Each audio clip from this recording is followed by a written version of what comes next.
عام طور پہ کہا جاتا ہے، قرآن مجید نے کہا ہے کہ روزے کو پورا کرو الی اللیل. لیل کا لفظ آیا ہے، لیل کا مطلب ہوتا ہے رات، لیکن ہم تو غروب شمس کے وقت جب سورج ڈوب رہا ہوتا ہے اس کے ابتدا میں روزہ افطار کر لیتے ہیں. لیل کو غروب شمس کیسے سمجھا گیا اور صحابہ کا طریقہ کیا تھا؟ کیا وہ پوری طرح اندھیرا ہو جاتا تھا تب روزہ افطار کرتے تھے، نماز پہلے ادا کرتے تھے، روزہ افطار کر کے نماز پڑھتے تھے؟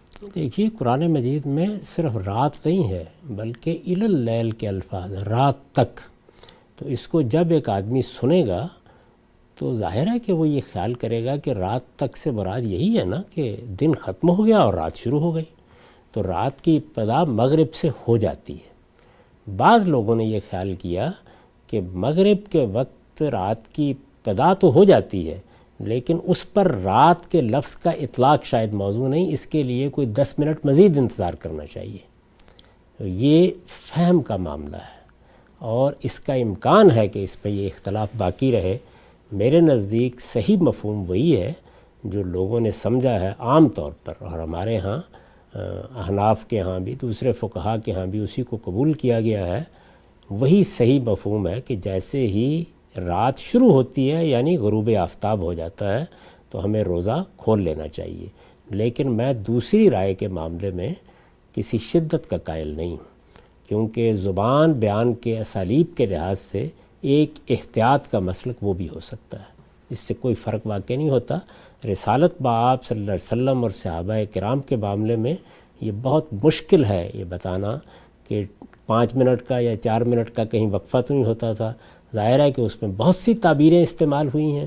میں اگر یہ کہوں گا کہ غروب آفتاب کا ذکر ہے تو کوئی آدمی یہ کہے گا کہ غروب آفتاب سے مراد یہی ہے کہ اچھی طرح جب غروب آفتاب ہو گیا اور رات شروع ہو گئی.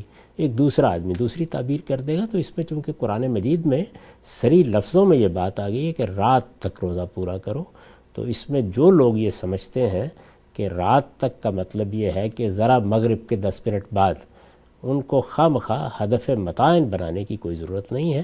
ہم اپنے اپنے نقطہ نظر کو درست سمجھ کر اس پہ عمل کر سکتے ہیں.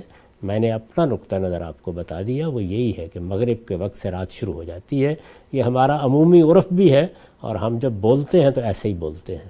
میں اس کو ترجیح دیتا ہوں تاہم دوسروں کو ہدف متعین نہیں بناتا. ٹھیک. اچھا، ہم سے جو لوگ تنقید کرتے ہیں ان لوگوں پہ جو تاخیر سے کھولتے ہیں تو یہ کہتے ہیں کہ رسالت محمد صلی اللہ علیہ وسلم نے فرمایا ہے کہ روزہ افطار کرنے میں جلدی کرو، اور جب آپ وقت سے ہٹ جاتے ہیں تو پھر آپ کا جو روزہ ہے وہ مکروہ ہو جاتا ہے، تو آپ کو اسی وقت پہ کھولنا ہے جو ہمارے نزدیک طے ہے.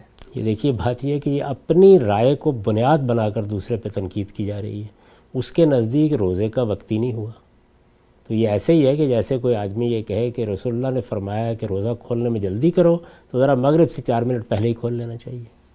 تو جب مغرب کا وقت میرے نزدیک ہوتا ہے تو میرے لیے جلدی یہ ہے، اور جن کے نزدیک 10 منٹ بعد سے رات شروع ہوتی ہے اور وہ اس کا مطلب یہ لے رہے ہیں، ان کے نزدیک وہی روزے کا وقت ہے.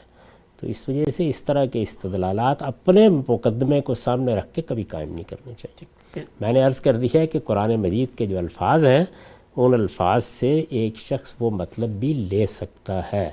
اس پہ ترجیح کا معاملہ ہے اور میں پہلے مطلب کو ترجیح دیتا ہوں کہ مغرب کے وقت روزہ کھول لینا چاہیے. ٹھیک ہے. ہم سب آخری پہلو جو میں اس کرنا چاہ رہا ہوں وہ یہ کہ اس میں ذوقی پہلو بھی تو ہے. کوئی شخص چاہتا ہے کہ وہ نماز پڑھ کے افطار کرے، تو سوسائٹی کے اندر جب شریعت کا ایک حکم آتا ہے تو یہ تنوع کسی حد تک قائم رکھنا بھی تو منشاء خداوندی ہو سکتی ہے. نہیں، وہ غلط کرے گا. اس کی وجہ یہ ہے کہ جب یہ طے ہو گیا کہ رسالت بآپ صلی اللہ علیہ وسلم نے روزہ کھولنے کی اور جلد روزہ کھولنے کی تلقین کی ہے تو سب کو روزہ اپنے طے شدہ وقت ہی پر کھولنا چاہیے. روزہ کھولیں، اس کے بعد نماز پڑھیں. یعنی پانی کا ایک گھونٹ لینے یا ایک کھجور منہ میں لینے سے کیا فرق واقع ہو جائے گا اور اس کا ذوق سے کیا تعلق ہے؟ جب وقت ہو گیا، جس کے نزدیک مغرب کے وقت ہو گیا اس کو اس وقت کھولنا چاہیے، جس کے نزدیک 10 منٹ بعد وقت ہوا اس کو اس وقت کھولنا چاہیے. یعنی اس کا کوئی ذوق سے تعلق نہیں، اس کا تعلق فہم سے ہے. جس کا جو فہم ہے اس کو اسی کے مطابق عمل کرنا چاہیے.